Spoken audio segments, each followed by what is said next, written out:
কোরআনে আল্লাহ তাআলা যে বিধানগুলো মানব জাতির জন্য দিয়েছেন, তার ভিতরে একটি বিধান যদি সমাজ রাষ্ট্রে যদি প্রতিষ্ঠা করা যায়, একটি আইন যদি সমাজে প্রতিষ্ঠা করা যায়, মানব জাতির এত কল্যাণ হবে, এত ফায়দা হবে, এত উপকার হবে। কিরকম? যদি আকাশ থেকে বৃষ্টি বর্ষণ হয়, উপকার হয় কিনা? বুঝেন নাই? বৃষ্টি হলে উপকার হয় না অপকার হয়?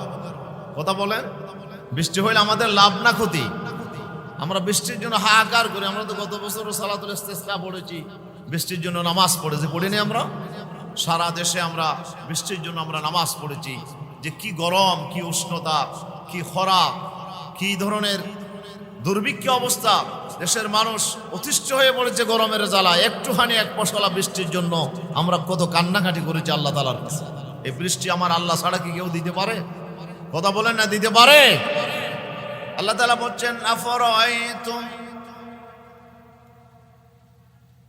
আলমা আল্লাযী তাশরাবুন আআনতুম আনজালতুমুহু মিনাল মুজনি আম নাহনুল মুনজিলুন। এ মানুষ, যে পানি আজকে পান করছো, এই পানি কোথায় পেয়েছো তুমি? আজকে যে পানি পান করছো, যে পানির অপর নাম জীবন, পানি না পাইলে তোমার জীবন শেষ হয়ে যেত, এই পানি কোথায় পেয়েছো? আফরাআইতুমুল মা আল্লাযী তাশরাবুন। তোমাকে একটু চিন্তা করে দেখো, যে পানি কে দিয়েছে তোমাদেরকে? এই পানি আমি আল্লাহ সুবহানাহু ওয়া তাআলা তোমাদের জন্য ব্যবস্থা করেছি। আমি আকাশ থেকে তোমাদের জন্য মুষলধারে বৃষ্টি বর্ষণ করে দিয়েছি, ঠিক কিনা? অথচ এই পানিগুলো ছিল সমুদ্রে, এবং সেই সমুদ্রের পানি ছিল লবণাক্ত, ঠিক না? লবণাক্ত পানিগুলোকে আমার আল্লাহ সুবহানাহু ওয়া তাআলা জলীয় বাষ্প করে, সূর্যের তাপ দিয়ে এই পানিগুলোকে বাষ্প বানায়া আল্লাহ তাআলা আকাশে তুলে নিয়েছেন। আর সেই বাতাস দিয়ে আল্লাহ সুবহানাহু ওয়া তাআলা সেই জলীয় বাষ্প আকারে যেই আল্লাহ তাআলা যে পানি তুলেছেন, সেটাকে জমাটবদ্ধভাবে মেঘমালা তৈরি করে, সেই মেঘমালাকে বাতাস দিয়ে ওড়াইয়া যেখানে পানি দরকার সেখানে নিয়ে গিয়েছেন। আর সেই মেঘমালা থেকে ফোঁটা ফোঁটা করে আল্লাহ তাআলা মানব জাতির জন্য বৃষ্টি বর্ষণ করে দিয়েছেন, ঠিক কিনা বলেন? এই বৃষ্টির পানি যখন পড়ে, মরা জমিন, আবার যেই জমিন চৌচির হয়ে গিয়েছিল, ফেটে গিয়েছিল, যেই জমিনে আপনার একেবারে মরা হয়ে গিয়েছিল, সেই মরা জমিনকে আল্লাহ সুবহানাহু ওয়া তাআলা পানি দিয়ে আল্লাহ তাআলা জিন্দা করে দিয়েছেন। সেই পানি দিয়ে জিন্দা করার পরে জমিন থেকে আল্লাহ তাআলা হাজারো প্রকারের ফল ফ্রুট, গাছপালা, উদ্ভিদ আল্লাহ তাআলা জন্মায় দিয়েছেন। এরপরে সেখানে আল্লাহ তাআলা রিজিক দিয়েছেন, ফল দিয়েছেন আমাদের জন্য। আল্লাহ তাআলা বিভিন্ন প্রকারের ফলমূল আল্লাহ তাআলা ব্যবস্থা করেছেন, ধান দিয়েছেন, গম দিয়েছেন, আল্লাহ তাআলা আম দিয়েছেন, জাম দিয়েছেন, কত প্রকারের আল্লাহ তাআলা বিভিন্ন প্রকারের ফলমূল আমাদের জন্য দান করেছেন। আর সেগুলো খেয়ে আমাদের জীবন বেঁচে আছে, ঠিক কিনা? এই পানি যদি না হতো, মানুষ কি এই দুনিয়াতে বেঁচে থাকতে পারতো? আল্লাহ তাআলা বলছেন, বান্দা একটু খেয়াল করে দেখো, এই বৃষ্টি তো সব সময় হয় না, আর এই পানি না হলে তুমি বাঁচতে পারবে না। সেজন্য আমি আল্লাহ সুবহানাহু ওয়া তাআলা তোমার জন্য পানিগুলোকে, আমি জমিনকে হুকুম করেছি, এই জমিন যখন বৃষ্টি হবে সেই পানিগুলোকে তুমি ধারণ করো, তুমি এগুলোকে শুষে নাও। জমিনের ভিতরে তিন প্রকারের জমি আছে। এক প্রকারের জমি, সে এমন কামাসালে সফওয়ানিন আলাইহি তুরাব, পাথরি জমিন, টিলা জমিন, সেখানে পানি পড়লে চলে যায়, পানি ধারণ করতে পারে না। আছেন এরকম? শিলা জমিন, উঁচু জমিন, যেখানে আপনার পাথরি টিলা, সেখানে বৃষ্টি পড়লে সে পানি ধারণ করতে পারে না, পানি চলে যায়। আরেক প্রকারের জমি আছে, সে ধারণ করতে পারে না পানি, পানি শুষতে পারে না, কিন্তু পানিকে জমা করে রাখতে পারে। যে আমরা বলি যে ডেল জমিন, যেগুলো বলি শক্ত জমি, কিন্তু পানি জমা করে রাখতে পারে, কিন্তু সে নিজে খেতে পারে না। আরেক প্রকার জমি আছে, সেই জমি কিন্তু নিজে পানি খেয়ে ফেলে, পানি শোষণ করে ফেলে, পানি নিজের ভিতরে ডিপ ফ্রিজের আকারে পানি নিজের ভিতরে জমা করে রাখে। আল্লাহু আকবার। এই মাটির নিচে আমার আল্লাহ তাআলা বালির লেয়ার সৃষ্টি করেছেন, সেই বালির লেয়ারের ভিতরে পানিগুলোকে আল্লাহ তাআলা জমা করে রাখেন। বান্দার যখনই দরকার হয় তখন সে মাটি খনন করে সেখান থেকে আমরা টিউবওয়েল দিয়ে, আমরা পুকুরের থেকে আমরা পানিগুলো আমরা তুলি। আর সেই পানিগুলো আল্লাহ তাআলা এমন গরম করে রেখেছেন, শীতকালে যখন সেই টিউবওয়েলের পানি তুলি, গরম না ঠান্ডা? গরম না ঠান্ডা? প্রচন্ড শীতকালে যখন টিউবওয়েলের পানি ওঠে, এটি কি একেবারে গরম আর প্রচন্ড গরমের সময় যখন আমরা পানি তুলি একেবারে ঠান্ডা, আল্লাহ বলে বান্দা তোমার জন্য কি সুন্দর করে আমি ডিপ ফ্রিজের ভিতরে পানিগুলো রেখে দিয়েছি।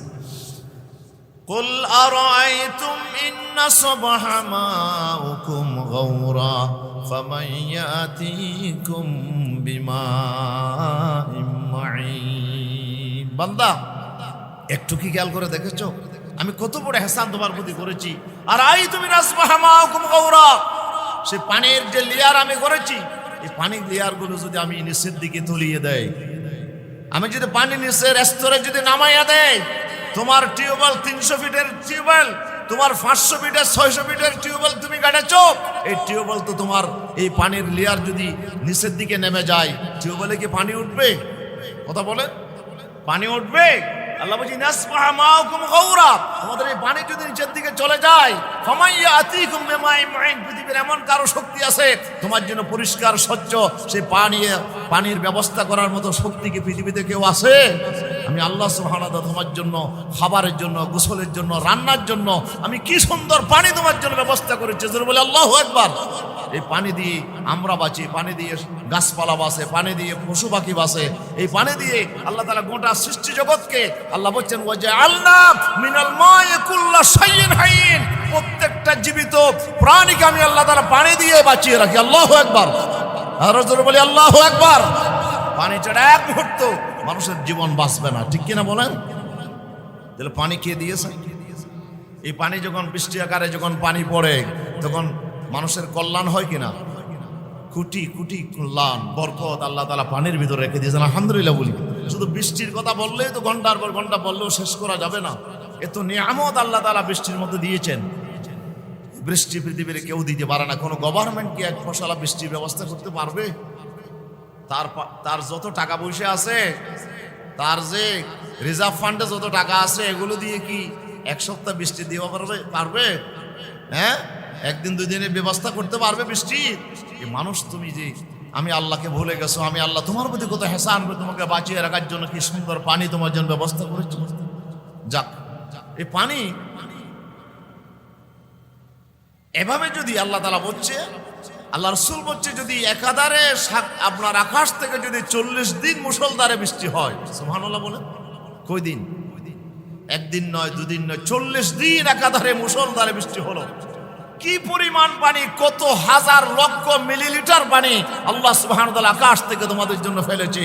আর এই পানিগুলো তোমাদের জন্য জমা করে রেখেছে, আর এই পানি দিয়ে তোমরা চলতে পারবে। এই পানি দ্বারা তোমাদের কত উপকার হলো একটু খেয়াল করে দেখেছো? 40 দিন পর্যন্ত যদি আকাশ থেকে মুষলধারে বৃষ্টি হয়, এবং এই বৃষ্টির পানি মানুষের জন্য, সৃষ্টির জন্য, গোটা আপনার মখলুকাতের জন্য যত লাভ হবে, যত কল্যাণ হবে।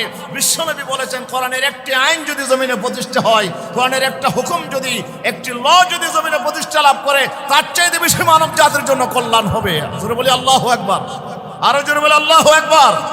কোরআনের আইন যদি জমিনে প্রতিষ্ঠা হয়, কোরআন দিয়ে যদি রাষ্ট্র চলে, মানব জাতির এমন কল্যাণ হবে। আল্লাহ রাব্বুল আলামিন বলেছেন, ওয়ালাউ আন্না আহলাল কুরা আমানু ওয়াত্তাকাউ লাফাতাহনা আলাইহিম বারাকাতিন মিনাস সামাই ওয়াল আরদ।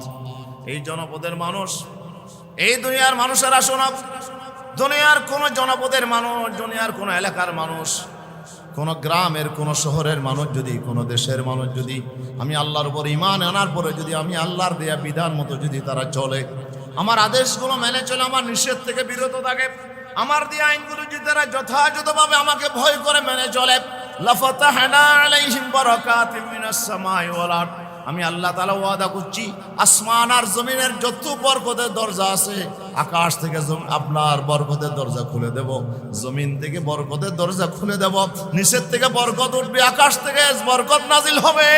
ও দুনিয়ার মানুষেরা, তোমাদের কোনো অভাব থাকবে না, তোমাদের কোনো অশান্তি থাকবে না। আমি আল্লাহ তাআলা ওয়াদা করি, আমার কোরআনের আইন যদি তোমরা মানতে পারো, আমি আল্লাহ রাব্বুল আলামিন ওয়াদা করলাম তোমাদেরকে একটি সুন্দর, নিরাপদ, একটি কল্যাণময় রাষ্ট্র আমি তোমাদেরকে উপহার দেব। আল্লাহু আকবার। এই কথা কি আমার না আল্লাহ? কথা বলেন কার? এই কথা আমার আল্লাহ সুবহানাহু ওয়া তাআলা মানব জাতিকে খুলে খুলে বলছে। কিন্তু কপাল পোড়া মানুষ আমরা, মুসলমান বড় কপাল পোড়া। আমরা বছরের পর বছর যায়, আমরা মাসের পর মাস যাই, যুগের পর যুগ যাই, এরপর মুসলমানদের বোধোদয় হয় না, আমরা কোরআনের দিকে ফিরে আসি না। আমরা একবার সমাজতন্ত্রের দিকে যাই, আবার আরেকবার পুঁজিবাদের দিকে যাই, আরেকবার ধর্মনিরপেক্ষতাবাদের দিকে যাই, আবার আরেকবার জাতীয়তাবাদের দিকে যাই, খোদাদ্রোহী সেই মানুষের গড়া মতবাদের দিকে আমরা যাই, একবারও কোরআনের দিকে আসি না। ঠিক কিনা বলেন? এই জন্য আমাদের কপাল বদলায় না, এই জন্য আমাদের জীবনে শান্তি আসে না, শুধু সমস্যা, শুধু আপনার আমাদের জীবনে অশান্তি আর সেই অঘটন ছাড়া আমাদের সমাজে জীবনে আর কিছু আমরা দেখি না। যদি আমরা জীবনে শান্তি চাই, আমাদের আবার ফিরে আসতে হবে কিসের দিকে? বলে না কিসের দিকে? কোরআনের দিকে আসতে হবে। এই জন্য আল্লাহ বলছে ওয়া আতমামতু আলাইকুম নি'মাতি, আমার কোরআনের প্রত্যেকটি আইন হচ্ছে তোমাদের জন্য নিয়ামত। সুবহানাল্লাহ বলি। আর এই নিয়ামতকে আমি আজকের বিদায় হজের দিনে কি করে দিলাম? পরিপূর্ণ করে দিলাম। ওয়ারাদিতু লাকুমুল ইসলাম দীনা, আর তোমাদের জন্য আমি আল্লাহ তাআলা আমার বিধান যেটি নাজিল করেছি কোরআনের মধ্যে, এই বিধানের নাম রেখেছি আমি ইসলাম। বিধানের নাম কি? আল্লাহ দিয়ে আইনের নাম কি? ইসলাম। ইসলাম নামক জীবন বিধানটা আমি তোমাদের জন্য পছন্দ করেছি, আমি আল্লাহ পছন্দ করেছি। সুবহানাল্লাহ বলেন না?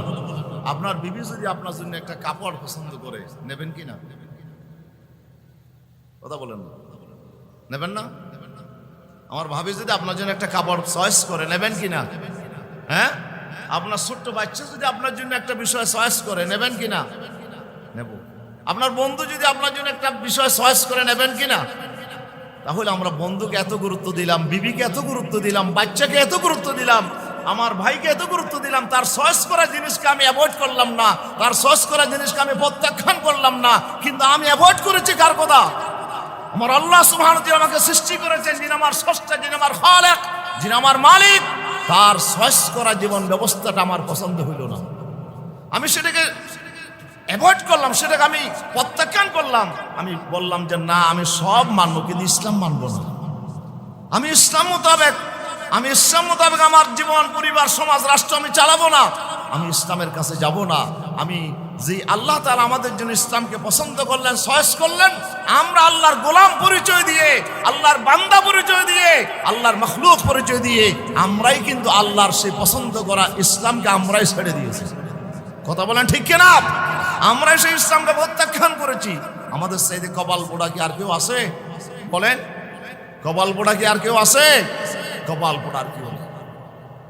আমরা সেই কপাল পোড়া জাতি যে আমাদের কাছে এমন একটি কোরআন আছে, এমন একটি কিতাব আছে, যে কিতাবের ভিতরে এত সুন্দর আইন, এত সুন্দর স্বরাষ্ট্রনীতি, এত সুন্দর পররাষ্ট্রনীতি, এত সুন্দর বাণিজ্য নীতি, এত সুন্দর আমাদের ভিতরে সেই মুআমালাতের নীতি, আমাদের দেশে, আমাদের ভিতরে কোরআনের ভিতরে এত সুন্দর নীতিগুলো আল্লাহ তাআলা দিলেন, অথচ আমরা একবারের জন্য সেই কোরআনের কাছে গেলাম না। যাব কি আমরা? দুই একজন বললেন, বাকিরা তো চিন্তা করতেছেন যাবেন কিনা। যাব কি কোরআনের দিকে? কারা কারা একটু দুহাত আমার আল্লাহকে দেখায়। নারায়ে তাকবীর, নারায়ে তাকবীর। আল্লাহ তুমি আমাদের হাতগুলো কবুল করো, আমিন বলেন। আজকে আমাদেরকে অনেক ধাক্কা মুটকি আমরা খেয়েছি, এবার আমাদের সিদ্ধান্ত নিতে হবে আমরা ফিরে যাব কার কাছে? বলেন না কার কাছে? আমরা কোরআনের দিকে ফিরে যাব, কোরআনের আইন প্রতিষ্ঠার দিকে ফিরে যাব। কোরআন ছাড়া মানব জাতের মুক্তির আর কোনো রাস্তা খোলা নাই। কোরআনের মধ্যেই মানব জাতের মুক্তি আছে। জীবনের শান্তি যদি পেতে চান, অবশ্যই কোরআনের দিকে ফিরে যেতে হবে। এটা কি আমার কোনো দলের? কোরআন কি কোনো দলের? কোরআন কি কোনো গোষ্ঠীর? কোরআন কার? আপনার যিনি স্রষ্টা, আমার যিনি স্রষ্টা, গোটা কায়নাতের যিনি স্রষ্টা, সেই স্রষ্টার কালাম হচ্ছে কোরআন। ঠিক কিনা? কোরআন মানলে, কোরআন আসলে আমার যেমন শান্তি হবে, একজন অমুসলমানেরও শান্তি হবে, একজন অমুসলিমেরও কল্যাণ হবে। কিন্তু অমুসলিমের যিনি স্রষ্টা, আমার হিন্দু ভাইয়ের যিনি স্রষ্টা, আমার বৌদ্ধ ভাইয়ের যিনি স্রষ্টা, সে আল্লাহ তাআলা এই কোরআন নাজিল করেছেন। এই কোরআনের ভিতরে আমার জন্য যেমন কল্যাণ আছে, তার জন্য কল্যাণ আছে। ঠিক কিনা বলেন? এই জন্য কোরআন আসলে সব জাতি, ধর্ম, বর্ণ নির্বিশেষে প্রত্যেকটা জাতি গোষ্ঠী কোরআন আসলে শান্তি পাবে, শান্তি পাবে, শান্তি পাবে ইনশাআল্লাহ। আল্লাহ আমাদের জাতিকে এই কথাগুলো বোঝার তৌফিক দাও। জোরে বলি আমিন, আরো জোরে বলি আমিন। বলতেছিলাম ইসলাম একটি জীবন ব্যবস্থা। ইসলাম কি? ইসলাম জীবন ব্যবস্থা। এটা কি পূর্ণাঙ্গ না অপূর্ণাঙ্গ? পূর্ণাঙ্গ, complete, complete code of life. পূর্ণাঙ্গ জীবন ব্যবস্থার নাম হচ্ছে ইসলাম। এখানে ব্যক্তিগত ইবাদতের কথা আছে। নামাজ কেমনে পড়বেন, রোজা কেমনে রাখবেন, জিকির আজকার কেমনে করবেন, তাহাজ্জুদ কেমনে পড়বেন, আছে না কোরআনে? কথা বলেন আছে কি না? এখানে আবার ব্যক্তিগত জীবনের উপরে আপনার পারিবারিক জীবন, আপনি বিয়ে শাদী কেমনে করবেন, আপনার পরিবারকে কেমনে চালাবেন, আপনার সন্তানদের জন্য আপনি কি করবেন, সন্তানের কি হক, আপনার মায়ের কি হক, বাবার কি হক, ভাইয়ের কি হক, এগুলো আমার কোরআনে আসে না নাই? কথা বলেন আসে না নাই? এরপরে সমাজের ভিতরে আপনার সমাজটাকে, সমাজের ভিতরে আপনার প্রতিবেশী আছে, আপনার নিকটতম প্রতিবেশী, দূরতম প্রতিবেশী, আপনার এলাকাবাসী আছে, এলাকার সমাজের ভিতরে অনেক মানুষ আছে। এই মানুষের সাথে আপনি কেমনে সম্পর্ক রাখবেন, আপনার সাথে তাদের কি আচরণ হবে, এই কথাগুলো কোরআনে আসে না নাই? সমাজের পরে রাষ্ট্র, বিশাল এক রাষ্ট্র, এই রাষ্ট্রের ভিতরে এক গোষ্ঠীর সাথে আরেক গোষ্ঠীর কি সম্পর্ক হবে, এক এলাকার মানুষের সাথে আরেক এলাকার কি সম্পর্ক হবে, একটা রাষ্ট্র কেমনে চলবে, তার স্বরাষ্ট্রনীতি কেমন হবে, পররাষ্ট্রনীতি কেমন হবে, তার বাণিজ্য নীতি কেমন হবে, তার সমরনীতি কেমন হবে, তার প্রত্যেকটা বিষয়ে আল্লাহ সুবহানাহু ওয়া তাআলা কোরআনের ভিতরে আল্লাহর দ্বীনের মধ্যে, ইসলামের মধ্যে বিধান আল্লাহ তাআলা দিয়েছেন। ঠিক কিনা বলেন? এই কোরআন হচ্ছে কমপ্লিট কোড অফ লাইফ। ইসলাম হচ্ছে একটি পূর্ণাঙ্গ জীবন বিধান। এখানে সবগুলো খুলে খুলে বলে দিয়েছেন কে? এই কথা কি আমার না আল্লাহ বলেন? এই কথা কি আমি বলছি না আল্লাহ বলছে? আল্লাহ তাআলা বলছেন, মা ফাররাতনা ফিল কিতাবি মিন শাই, আমার কোরআনের ভিতরে কোনো কিছুই আমি বাদ রাখি নাই, একটাও কম রাখি নাই তোমাদের জন্য দরকার, অথচ আমি বলি নাই এমন কোনো কথা নাই। সুবহানাল্লাহ, যা যা দরকার সব বলে দিয়েছি। কোথাকার?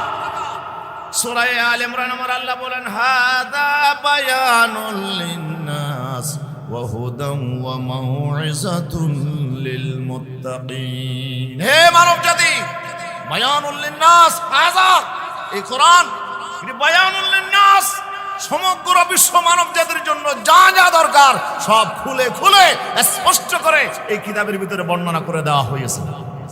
সুবহানাল্লাহ বলবেন না? আরো জোরে বলেন না সুবহানাল্লাহ। কথাকার? আর আল্লাহ তাআলা বলছে বায়ানুল লিন্নাস, সমগ্র মানব জাতির জন্য বর্ণনা, সুস্পষ্ট বর্ণনা গ্রন্থ এটি হচ্ছে কোরআন। এই কোরআনের ভিতরে সব খুলে খুলে বলে দেওয়া হয়েছে। ওয়া হুদাম ওয়া মাউইযাতুল লিল মুত্তাকিন, এই কোরআনের মধ্যে গাইডলাইন আছে, নসিহত আছে, উপদেশ আছে। এগুলো মানবে কারা? কারা? সবাই মানবে? আল্লাহ বলেন না, সবাই মানবে না, মুত্তাকিরা মানবে। মুত্তাকি কারা? যারা জান্নাতি মানুষ, যারা বেহেশতি মানুষ, যারা আল্লাহকে ভয় করে, তারাই কোরআনের কথাগুলো মানবে। ঠিক কিনা বলেন? আর যারা আল্লাহকে ভয় করে না, ওরা কি আল্লাহকে মানবে, আল্লাহর কথা মানবে, কোরআন মানবে? ওরা এমনি মুখে বলে আমি মুসলমান, কিন্তু আল্লাহর ভয় তার ভিতর নাই। এই জন্য সে শরীয়ত আইন মানে না, এই জন্য সে আল্লাহর আইন মানে না, আল্লাহর বিধান সে মানে না, পছন্দ হয় না তার, কপাল পোড়া। ঠিক কিনা? তার ভিতরে আল্লাহর ভয় আছে? আল্লাহ তাআলার জন্য বলছেন, ফাযাক্কির বিল কুরআনে মান ইয়াখাফু ওয়াঈদ। হে আমার নবী, আমার কোরআন দিয়ে ওদেরকে নসিহত করেন, তাদেরকে নসিহত করেন যাদের ভিতরে আমি আল্লাহর শাস্তির ভয় আছে। আমি আল্লাহর শাস্তির ভয় আছে। মান ইয়াখাফু, যে ভয় করে, ওয়াঈদ, আমার শাস্তিকে, আমার দেয়া শাস্তিকে যে ভয় করে। দুনিয়াতে আমি শাস্তি দেব, মরণের পরে শাস্তি দেব, কবরে দেব, হাসরে দেব, জাহান্নামে দেব। আমার শাস্তিকে যে ভয় করে, তার জন্যেই তাকে আপনি কোরআন দিয়ে নসিহত করেন। সেই আমার কথা, আমার কোরআন সে মেনে নিতে পারে। আর যার ভিতরে আমি আল্লাহর ভয় নাই, সে কি আমার কোরআন মানবে? সে কি আমার কোরআন মতো চলবে? কোরআনের হেদায়েত সে গ্রহণ করবে না। কোরআনের হেদায়েত তারাই গ্রহণ করবে যাদের ভিতরে আমি আল্লাহর ভয় আছে, তাকওয়া আছে, পরহেজগারি আছে, আল্লাহর শাস্তিকে যারা ভয় করে। আমরা যদি সত্যি আল্লাহকে ভয় করি, তাহলে আমাদেরকে অবশ্যই কোরআনের কাছে ফিরে আসতে হবে। কথা বোঝা যায়? আর যদি ভয় না থাকে, আর যদি বলেন আমরা এনে মাথায় এমনি টুপি দিয়েছে, দাড়ি এমনি রাখছি, নাম এমনি আব্দুল রহমান রাখছি, কিন্তু আসলে আমি আল্লাহকে ভয় করি না, আমার নেতাকে ভয় করি, নেতার কথার বাইরে আমি যাইতে পারবো না। নেতার কথার বাইরে নেতার কথার বাইরে আমি যেতে পারবো না। আমি আল্লাহকে ভয় করি, আমি নেতাকে ভয় করি। যদি নেতার কথার বাইরে যাই তো আমার সমস্যা আছে, আমার বিভিন্ন ক্ষেত্রে আমার সমস্যা হইতে পারে। আমরা যদি আল্লাহর ভয়ের চাইতে নেতার ভয়কে যদি আমরা প্রায়োরিটি দেই, গুরুত্ব দেই, তাহলে আমি কোরআনের দিকে ফিরে আসতে পারবো না। আল্লাহ বলছে আমার কোরআনকে তারাই মানবে যাদের ভিতরে আমি আল্লাহর ভয় আছে, আমি আল্লাহর শাস্তির ভয় আছে। আল্লাহ আমাদেরকে সেই তাকওয়া, সেই পরহেজগারি আমাদেরকে দান করুন। জোরে বলি আমিন, আরো জোরে বলি আমিন। বলতেছিলাম ইসলাম, কোরআনের ভিতরে আল্লাহ যে দিন দিয়েছেন এটার নাম ইসলাম। এটার নাম কি? আর ইসলাম কমপ্লিট কোড অফ লাইফ, ইসলাম পূর্ণাঙ্গ জীবন ব্যবস্থা, ইসলামের মধ্যে সব আছে, বলে না সব আছে। আচ্ছা, এবার আসে ইসলামে সমাজের জন্য, ব্যক্তির জন্য যেমন বিধান দিয়েছে, পরিবারের জন্য যেমন বিধান দিয়েছে, তেমনি সমাজের জন্য ইসলামের কি আছে? বিধান আছে। ইসলামের বিধানগুলো কে রচনা করেছেন বলেন? এই আইনগুলো কে রচনা করেছেন? আমার আল্লাহ রচনা করেছেন। এই আইনগুলো আমার নবী মুহাম্মদ রাসূলুল্লাহ সাল্লাল্লাহু আলাইহি ওয়াসাল্লাম নিজের পক্ষ থেকে বানান নাই, কোনো সাহাবীরা বানান নাই, কোনো উলামায়ে কেরাম বানান নাই, কোনো পীর বুজুর্গরা বানায় নাই। এই আইনগুলো কে বানিয়েছেন? আইনগুলো আমার আল্লাহ তাআলা তৈরি করছেন সমাজের জন্য, পরিবারের জন্য, রাষ্ট্রের জন্য। যে যে আইন দরকার এই আইনগুলো আমার আল্লাহ তাআলা তৈরি করে মানব জাতিকে দিয়েছেন, ঠিক কিনা? এই আইনগুলো যদি মানুষ মানে তাহলে জীবনে কি আসবে? শান্তি আসবে। কেন শান্তি আসবে? যেহেতু আল্লাহর বিধানের জন্য, দ্বীনের জন্য, ইসলামের জন্য আল্লাহ তাআলা কিছু টার্গেট ঠিক করেছেন, মাকাসিদ ঠিক করেছেন, যেগুলোকে মাকাসিদুশ শরিয়া বলা হয়। কি বলা হয় বলেন না? মাকাসিদুশ শরিয়া। আপনারা বুঝেন নাই? শরীয়তের কিছু টার্গেট আছে, শরীয়তের আইনের কিছু টার্গেট আছে। এই টার্গেটগুলো লক্ষ্য করেই আল্লাহ তাআলা আইন রচনা করেছেন। আল্লাহু আকবার। আল্লাহর কি টার্গেট? আল্লাহ কি জন্য আইন বানালেন? আল্লাহ বলছে, আমি মানুষের জন্য যে আইন তৈরি করছি তার 6টা টার্গেট আছে। কয়টা? মাকাসিদুশ শরিয়া কয়টা? 6টা। 6টা মাকাসিদুশ শরিয়া আছে। তার ভিতরে একটি হচ্ছে হিফজুন নাফস। একটি কি? হিফজুন নাফস। আরেকটি হচ্ছে হিফজুল মাল, আরেকটি হচ্ছে হিফজুল ইরদ।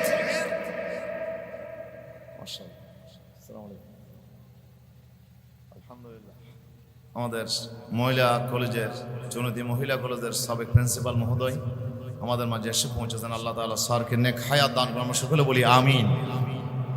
বলতেছিলাম শরীয়তের আইনের টার্গেট আছে, উদ্দেশ্য আছে। কয়টা বলেন তো? 6টা।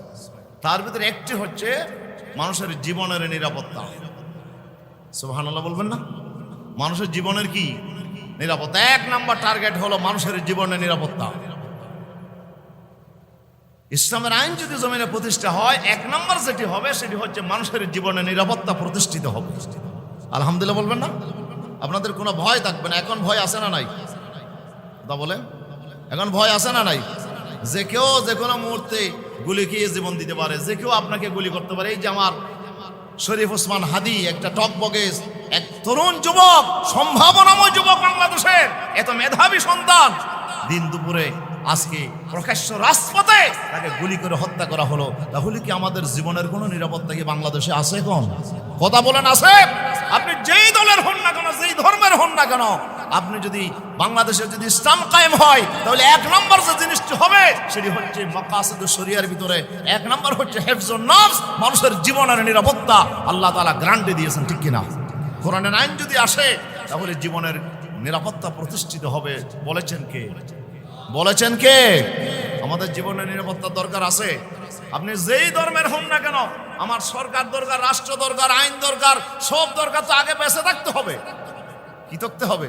আমি যদি বাঁচি না থাকি তো আমার আইনের কি দরকার? এ তো পুডের কি দরকার? নির্বাচনের কি দরকার? এ তো আপনার আইন কানুনের কি প্রয়োজন আছে? এ তো সামাজিকতার কি প্রয়োজন আছে? 1 নম্বর আমাকে বেঁচে থাকতে হবে। এই গ্যারান্টি আমাকে দিতে হবে রাষ্ট্রকে, ঠিক কিনা? রাষ্ট্রে যারা যায়, ক্ষমতায় যারা চেয়ারে বসে, তাদের 1 নম্বর দায়িত্ব হলো জনগণের জীবনের নিরাপত্তা দিতে হবে। যারা জীবনের নিরাপত্তা দিতে পারে না, যারা বলে যে আল্লাহর মাল আল্লাহ নিয়ে গেছে, আমি কি করবো? কি বলছে? আল্লাহর মাল আল্লাহ নিয়ে গেছে, আমি কি করছো? তুই কি করবি? তুই চেয়ার বসছো কেন? ম্যাডাম কেন চেয়ার বসছো তো তুমি?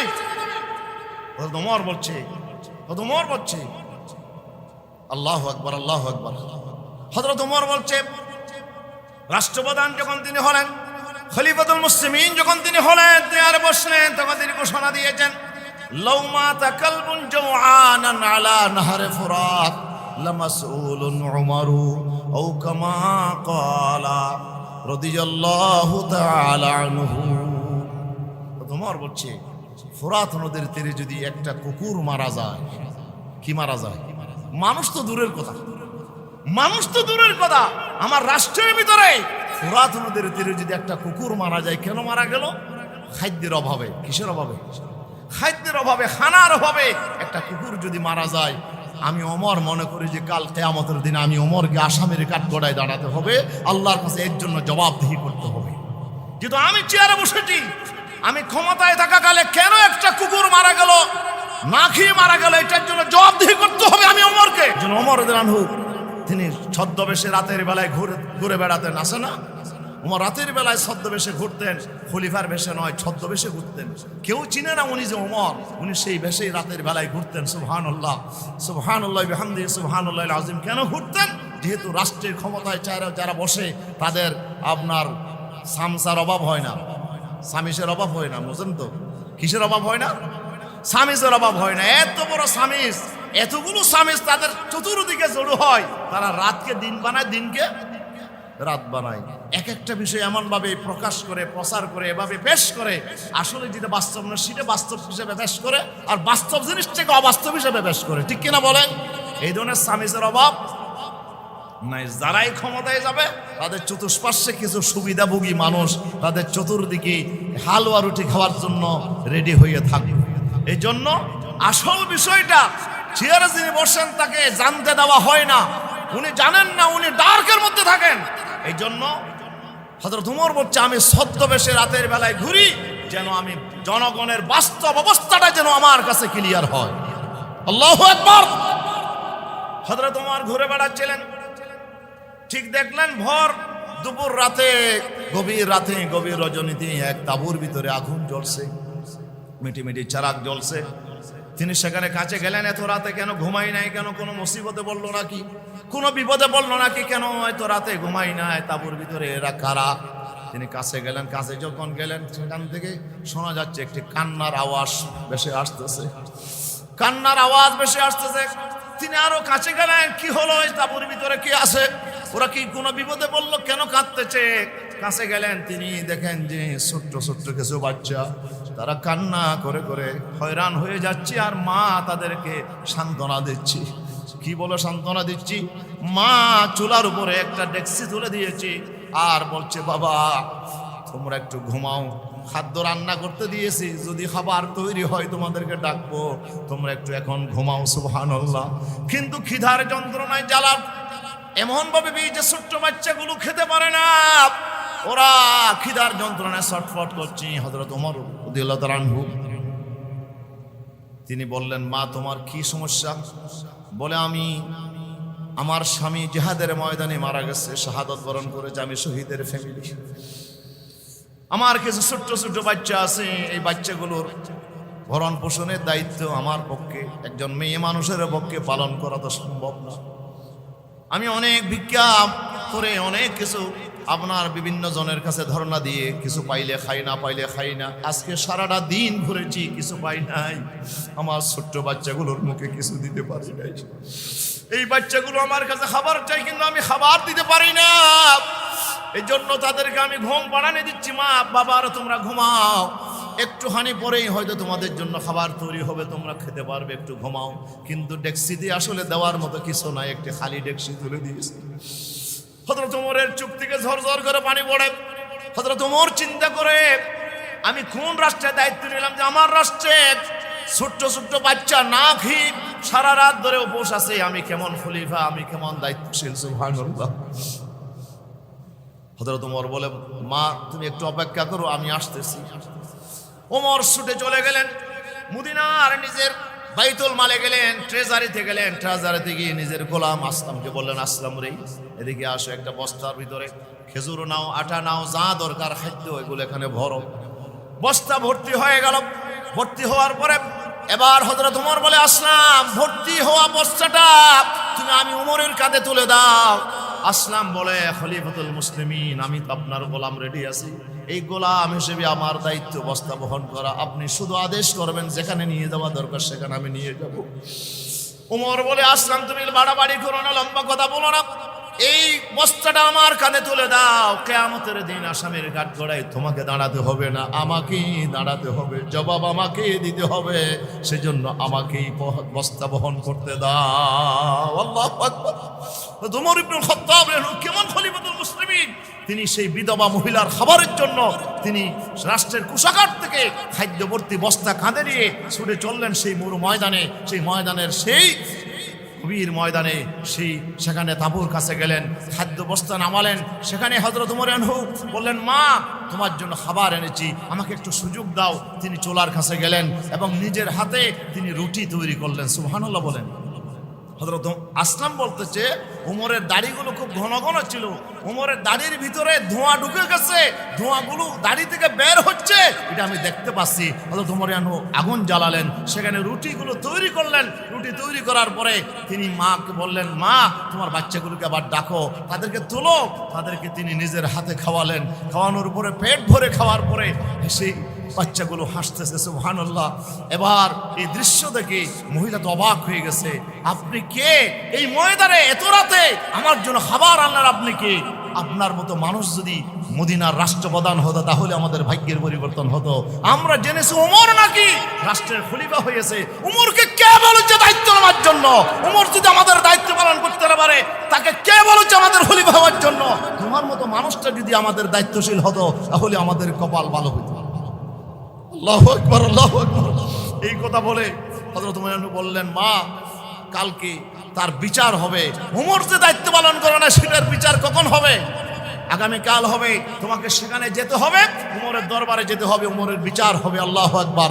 এই কথা বলে তিনি বের হয়ে আসলেন। এরপর একটু দূরে এসে তিনি বসলেন। আমিরুল মুমিনিন চলেন না, ফজর তো কাছাকাছি, বলে একটু আমাকে দেখতে দাও। বাচ্চাগুলো আসার পর সময় কান্না করতেছিল আর এখন একটু হাসতেছে, এই দৃশ্যটা আমাকে দেখতে দাও। সুবহানাল্লাহ। ওমর ইবনে খাত্তাব সোজা চলে মদিনায়।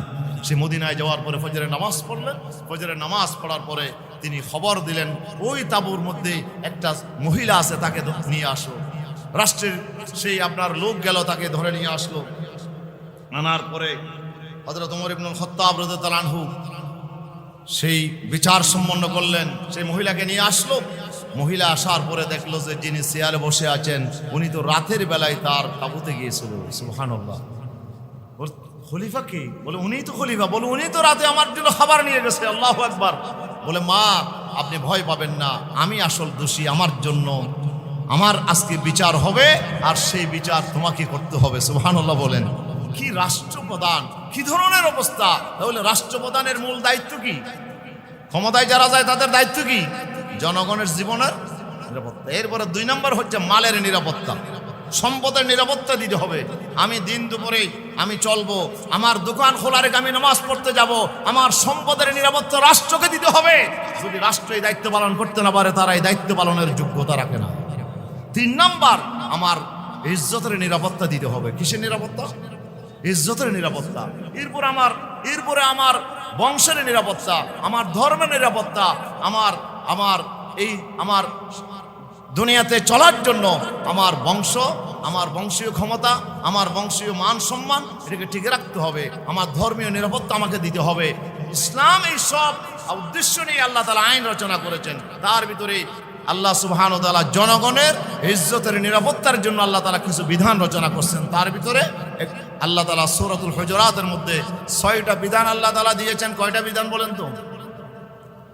সমাজের মুসলমানদের সম্মান মর্যাদা হানি হওয়ার জন্য, নষ্ট হওয়ার জন্য 6টা অপরাধ, 6টা ব্যাধি আছে, 6টা রোগ আছে। এই 6টা রোগ আল্লাহ তাআলা সূরা হুজুরাতের মধ্যে আলোচনা করেছেন। তার ভিতরে একটি হচ্ছে উপহাস করা, আরেকটি হচ্ছে আরেকজনের দোষ বর্ণনা করা, 3 নাম্বার আরেকজনকে খারাপ উপাধি দিয়ে ডাকা, একজন মুসলমানকে খারাপ উপাধি দিয়ে ডাকা, আল নবজুল আল খাবিল আল খাব। এরপরে 4 নাম্বার খারাপ ধারণা পোষণ করা। কি ধারণা পোষণ করা? 5 নাম্বার তাজাসসুস করা, গোয়েন্দাগিরি করা, আরেকজনের দোষ খুঁজে বের করার জন্য চেষ্টা করা। 6 নাম্বার হচ্ছে আরেকজনের অসাক্ষাতে তার সমালোচনা করা, তার পরনিন্দা করা। কি করা? পরনিন্দা করা। 6 নম্বর কি? পরনিন্দা করা। কয়টা দোষ বললেন আল্লাহ তাআলা?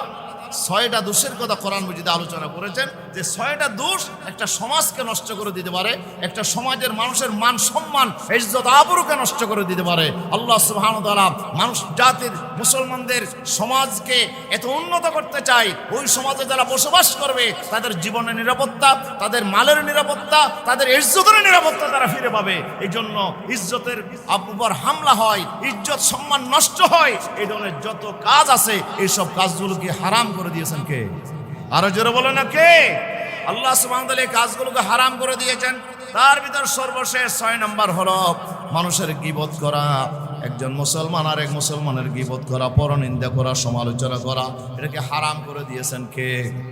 কেন হারাম করেছেন? এই কাজগুলো যদি সমাজে চলে, দুই ভাইয়ের ভিতরে সম্পর্ক নষ্ট হয়ে যাবে, দুই ভাইয়ের ভিতরে সম্পর্ক নষ্ট হবে, দুই ফ্যামিলির ভিতরে সম্পর্ক নষ্ট হবে, এবং সেটা সমাজে ছড়িয়ে পড়লে একটি সমাজের ভিতরে অনৈক্য তৈরি হবে, মুসলমানদের ভিতরে ফাটল তৈরি হবে। আর মুসলমানদের ফাটল তৈরি হলে মুসলমানরা রাজনৈতিকভাবে দুর্বল হয়ে যাবে, মুসলমানরা কাফের মুশরিক বেঈমানদের বিরুদ্ধে আর লড়াই করতে পারবে না, ইসলামকে দ্বীনকে জমিনে কায়েম রাখতে পারবে না। এই জন্য আল্লাহ সুবহানাহু ওয়া তাআলা মুসলমানদের উপরে গীবত করা আল্লাহ তাআলা হারাম করে দিয়েছেন। তিনি কে? হারাম করেছেন কে? গীবত কাকে বলা হয়? সাহাবায়ে কেরাম প্রশ্ন করেছেন। তাফসিরে তবরি, তাফসিরে ইবনে কাসির, অনেকগুলো তাফসির দেখলাম যে রাসূল সাল্লাল্লাহু আলাইহি ওয়াসাল্লামকে প্রশ্ন করা হয়েছে, মাল গীবতু ইয়া রাসূলুল্লাহ, হুজুর গীবত কি? হুজুর বললেন, যিকরুকা আখাকা বিমা ইয়াকরাহু। সুবহানাল্লাহ। যিকরুকা আখাকা বিমা ইয়াকরাহু, যে তোমার ভাইয়ের এমন কথা আলোচনা করা যেটা সে অপছন্দ করে, যেটা সে কি করে? অপছন্দ করে। এইরকম কোন বিষয় তার অসাক্ষাতে আলোচনা করা, এটাকে বলা হয় গীবত। সাহাবী প্রশ্ন করলো, ইন কানা ফিহি ইয়া রাসূলুল্লাহ, আমি যে দোষের কথা বললাম ইয়া রাসূলুল্লাহ, সেই দোষটা যদি তার ভিতর থাকে তবুও কি গীবত হবে? তার ভিতর দোষটা আছে ইয়া রাসূলুল্লাহ, সেই কথাটা আমি বললাম, তাহলে কি গীবত হবে? হুজুর বলেন, হ্যাঁ, ইন কানা ফিহি ফাকাদ ইগতাবতাহু ওয়া ইন লাম ইয়াকুন ফিহি ফাকাদ বাহাত্তাহু আও কামা ক্বাল আলাইহিস সালাতু ওয়াস সালাম। হুজুর বলছে, যদি অপরাধটা, দোষটা যদি তার ভিতর থাকে তাহলে সেটা হবে গীবত, আর যদি না থাকে এরপরও যদি তুমি বলো তাহলে সেটা হবে অপবাদ। সেটা কি? সেটা তো গীবতের চাইতেও মারাত্মক। গীবতের চাইতেও মারাত্মক। একজন মুসলমানের উপরে একটা মিথ্যা তুহমত দেওয়া, একটা অপবাদ দেওয়া, এটা আল্লাহ তাআলা কখনো সহ্য করে না, ঠিক কিনা? এই কাজটা কোনো মুসলমানে করতে পারে না, এটা মুনাফিক ছাড়া আর কেউ করতে পারে না। মুনাফিকরাই আমার নবী বিবি আমাদের আম্মা জান সাইয়্যিদাতুনা আয়েশা সিদ্দিকা রাদিয়াল্লাহু আনহার সেই চরিত্রের উপরে তারা হামলা করেছিল। হযরত আয়েশা সিদ্দিকা রাদিয়াল্লাহু আনহা অপবাদ দিয়েছিল, চরিত্রের উপরে কলঙ্ক লেপন করছিল। হযরত আয়েশা রাদিয়াল্লাহু আনহা নাকি আরেকজনের সাথে ব্যভিচারে লিপ্ত হয়েছে। নাউজুবিল্লাহ বলেন, আর জোরে বলেন নাউজুবিল্লাহ। হযরত আয়েশাকে ব্যভিচার করেছেন, আল্লাহ কোরআনের আয়াত নাজিল করে সার্টিফিকেট দিয়েছেন, আমার আয়েশার চরিত্র, আল্লাহ তাআলা সার্টিফিকেট দিলেন তিনি পাক পবিত্র, তার চরিত্রে কোনো কলঙ্ক লেপন হয় নাই। সুবহানাল্লাহ বলেন না? রাসূলুল্লাহর বিবিদের ভিতরে কোনো বিবির বাড়িতে থাকা অবস্থায় রাসূলুল্লাহর উপর ওহী নাযিল হয় নাই। আল্লাহ তাআলা আমার রাসূলের উপর ওহী নাযিল করেছেন যখন আয়েশার কামরায় থাকতো, হয়তো আয়েশার রুমে থাকা অবস্থায় রাসূল পাকের উপর আল্লাহ তাআলা ওহী নাযিল করছেন। এবং আল্লাহর পয়গম্বরের ইন্তেকাল হয়েছে মা আয়েশা সিদ্দিকা আনহার সেই রুমের ভিতরে, এবং কিয়ামত পর্যন্ত আল্লাহ রাসূল শুয়ে থাকবেন হযরত আয়েশার রুমের মধ্যে। সেটাই হচ্ছে রওজায়ে পাক। সেটা কি? রওজায়ে পাক। প্রিয় উপস্থিতি, আয়েশা সিদ্দিকা আনহা ওনার চরিত্র ছিল পাক পবিত্র, কিন্তু মুনাফিকরা, আব্দুল্লাহ বিন উবাই সেই মুনাফিকের লিডার, হযরত আয়েশার চরিত্রের উপর অপবাদ দিল। এটাকে আল্লাহ তাআলা বরদাস্ত করে না, কোরআনের আয়াত নাযিল করে বলছেন, তোমরা কেন বললে না, ফালাউলা কুলতুম হাযা ইফকুন কদিম, হাযা ইফকুন, এ মুসলমানরা তোমরা কেন বললে না এই কথা শোনার পর এটি অপবাদ? তোমরা কেন এটাকে নীরবে সমর্থন দিলে? আয়েশার বিরুদ্ধে কথা বলা হলো, এটা তো তাহসাবুনাহু হাইয়ানান ওয়া হুয়া ইনদাল্লাহি আযীম, তোমরা এটাকে খুব ছোট মনে করো, আমি আল্লাহর কাছে অপবাদ। সবচেয়ে মারাত্মক বড় ধরনের গুনাহ, এর চেয়ে বড় গুনাহ আর কিছু হইতে পারে না, ঠিক কি না? তাহলে দোষ যদি থাকে এরপর আমি আলোচনা করলাম, সেটা হবে কি?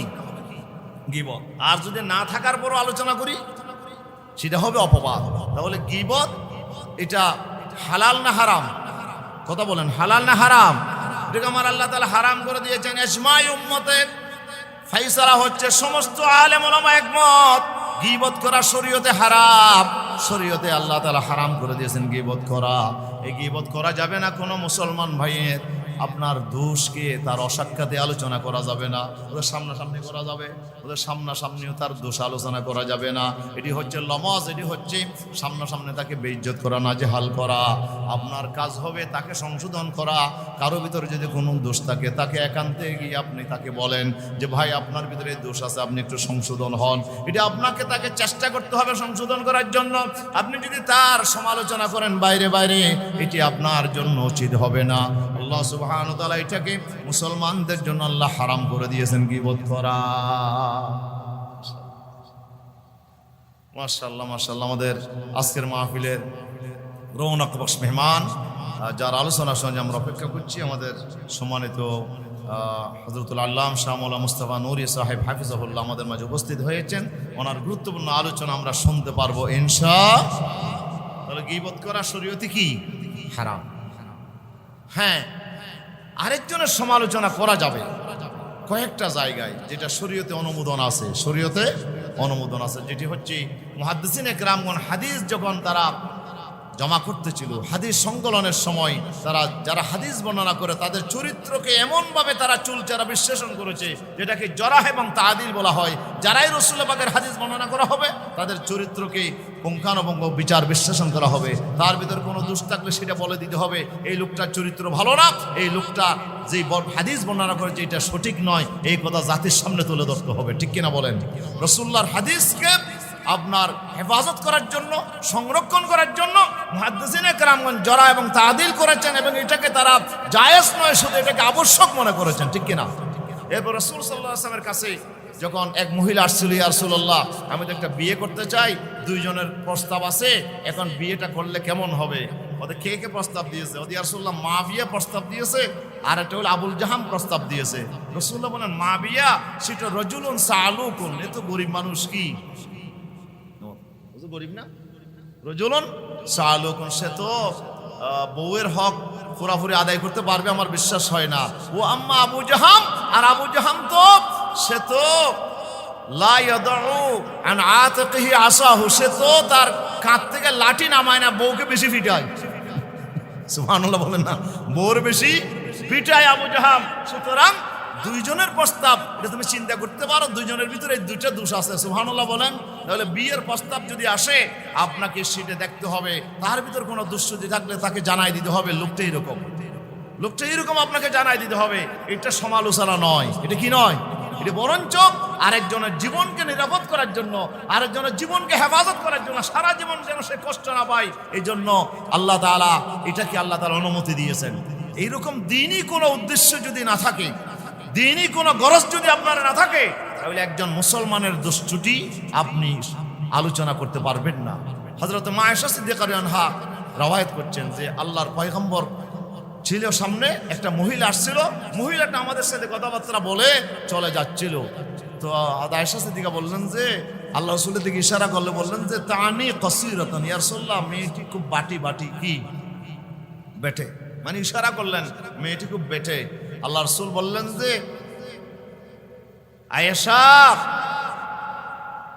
তুমি তো তার গীবত করলে, এই যে তাকে বেটে বললে অসম্মান করেছো, তার অসাক্ষাতে মেয়েটি চলে গেছে, আর এখন তার দোষ বর্ণনা করছো, এটি হচ্ছে গীবত, তুমি তার গীবত করেছো। নাউজুবিল্লাহ বলেন। হযরত আয়েশা সিদ্দিকা আনহার আরেকটি ঘটনা আসছে তাফসীর ইবনে কাসিরে, যে তিনি হযরতে সফিয়া সম্পর্কে তিনি আল্লাহ রাসূলকে বললেন যে ইয়া রাসূলুল্লাহ আপনার বিবিদের ভিতরে সফিয়া, সে হচ্ছে কসির, একেবারে বেটে। রাসূলুল্লাহ বলেন লাকাদ কুলতে কালিমাতান, তুমি এমন একটি কথা বলেছো, লাউ মাজাজাতিল বাহারা লামাজাজাতহু, যদি এটি সাগরের মধ্যে রাখা হয় গোটা সাগরের পানিকে দূষিত করে দেবে, এত জঘন্যতম কথা তুমি বলেছো। তুমি তোমার একজন সেই জায়া সম্পর্কে, তোমার একজন বোন সম্পর্কে তুমি যে মন্তব্য করেছো, এটি হচ্ছে সবচেয়ে ডেঞ্জারাস কথা। নাউজুবিল্লাহ বলেন। এই জন্য গীবত করা শরীয়তে কি নাই, জায়েজ নাই। একটা হাদিস পড়লাম, কথা বলে আমার আলোচনা শেষ করছি। রাসূল সাল্লাল্লাহু আলাইহি সাল্লাম সাহাবীদেরকে আদেশ করলেন তোমরা রোজা রাখো, যতক্ষণ পর্যন্ত আমি বলবো না রোজা বন্ধ করো বা রোজা ভাঙো, ততক্ষণ পর্যন্ত তোমরা রোজা বন্ধ করবে না, ততক্ষণ রোজা রাখতে থাকো। সুবহানাল্লাহ বলেন। সবাই রোজা রাখলো, তার ভিতরে দুটা মহিলা রোজা রাখলো, তারা ভর দুপুর যখন হলো, খুব কষ্ট হচ্ছে, রোজার আপনার খুব বেশি কষ্ট হচ্ছে তাদের জন্য। আল্লাহ রাসূলের কাছে আসলে ইয়া রাসূলুল্লাহ এই দুই মহিলা রোজা রেখেছে, তাদের খুব কষ্ট হচ্ছে, ইয়া রাসূলুল্লাহ আপনি অনুমতি দিলে তাদেরকে একটু রোজাটা ওরা ইফতার করতে চাই, আপনি যদি অনুমতি দেন তাহলে তাদের জান বাঁচানো যাবে, না হলে তারা জান বাঁচবে না। হুজুর বলেন তাদেরকে আমার কাছে নিয়ে আসো। মহিলা দুটিকে আমার আল্লাহ রাসূলের কাছে নিয়ে আসা হলো। রাসূলুল্লাহ বলে তোমরা কি রোজা রাখছো? বলে হ্যাঁ রোজা রাখছি ইয়া রাসূলুল্লাহ। হুজুর বলেন তাহলে তোমরা বমি করো। প্লেট আনা হলো, বমি করলো, তাজা তাজা গোস্তের টুকরা তারা বমি করলো। নাউজুবিল্লাহ। হুজুর বলছেন তোমরা তো রোজা রাখো না, তোমরা তো গোশত খাইছো। বলে ইয়া রাসূল আমরা তো গোশত খাই না, কিছু খাই নাই, আমরা তো উপোস। রাসূলুল্লাহ বলেন তোমরা গীবত করেছো, আর একজন মুসলমান ভাইয়ের তোমরা গীবত করেছো। আল্লাহ কোরআন শরীফে বলেছেন ওয়ালা ইয়াগদাব বা'দুকুম বা'দা আইয়ুহিব্বু আহাদুকুম আইয়াকুলা লাহমা আখিহি মাইদা ফাকারিহতুমুহু। আল্লাহ তাআলা বলে একজন অপরজনের গীবত করো না। গীবত করা মানে হচ্ছে সে মরে যাওয়ার পরে তার মরা ভাইয়ের গোশত আপনার খাওয়া। গোশত খাওয়াটা নিশ্চয়ই তোমরা পছন্দ করবে, একজন মরা মানুষের গোশত তোমরা খেতে চাইবে না। দুর্গন্ধময় আপনার গোশত, যেখানে পোকামাকড় লেগেছে, পোকা ধরেছে, এরকম দুর্গন্ধময় গোশত তোমরা অবশ্যই খেতে অপছন্দ করবে। আল্লাহ তাআলা বলেন জীবিত অবস্থায় তার গীবত করা মানে মরার পরে তার গোশত খাওয়ার স্বামী। নাউজুবিল্লাহ বলেন না।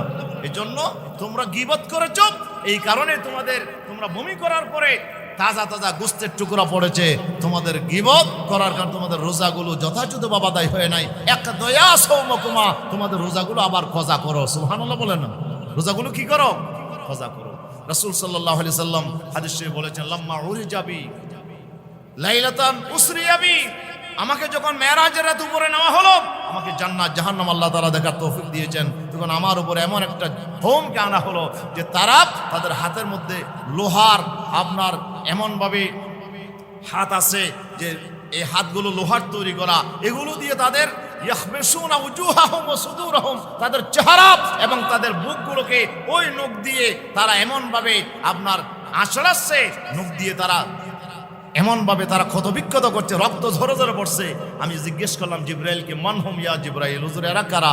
হুজুর জিব্রাইল বললেন হাউলায়ে আল্লাযিনা ইয়াকাউনা আরাদান নাস ইয়া রাসূলুল্লাহ ওয়া ইয়াকুলুনা লুহুমান নাস, এরা তো তারাই যারা মানুষের গোশত খাইতো দুনিয়ার জমিনে এবং মানুষের সম্মান নষ্ট করত, সমালোচনা করত, যারা গীবত করত, এদেরকে আল্লাহ তাআলা শাস্তি জাহান্নামে দিচ্ছেন। নাউজুবিল্লাহ বলেন না। এই জন্য আমরা গীবত থেকে বাঁচার চেষ্টা করবো, পারবো তো ইনশাআল্লাহ। ইমাম বুখারী রাহমাতুল্লাহ বলছে আল্লাহ যদি আমাকে প্রশ্ন করেন কিয়ামতের দিন, একটা বিষয়ে আল্লাহ আমাকে প্রশ্ন করবেন না, এটা আমি ডিটারমাইন্ড, আমি একেবারে নিশ্চিত যে আল্লাহ আমাকে এই ব্যাপারে প্রশ্ন করবেন না। বলে সেটা কি? বলে সেটা হচ্ছে গীবত। যে আল্লাহ আমাকে গীবতের ব্যাপারে অন্তত প্রশ্নটা আল্লাহ তাআলা করবেন না, কিন্তু আমার জীবনে আমি কারো গীবত করি নাই। সুবহানাল্লাহ বলেন। গীবত করলে লাভ না ক্ষতি? যার গীবত করবেন তার নেক আমলগুলো, আপনার নেকামল তার আমল নামায় চলে যাবে, আর তার গুনাহগুলো আপনার কাছে চলে আসবে। এই জন্য আবহানী রাহমাতুল্লাহ বলছে খামোকা যদি কারো গীবত করতে চাও, তোমার মায়ের গীবত করো, তোমার নেকামল যেন তোমার মার আমল নামায় চলে যায়, আর মার গুনাহগুলো তোমার কাছে চলে আসে। আল্লাহ আমাদের বোঝা তৌফিক দাও, আমিন বলেন। আরো জোরে বলেন আমিন। আযা মা ইনদু ওয়াল ইলমু ইনদাল্লাহ। সুবহানাকাল্লাহুম্মা ওয়া বিহামদিকা।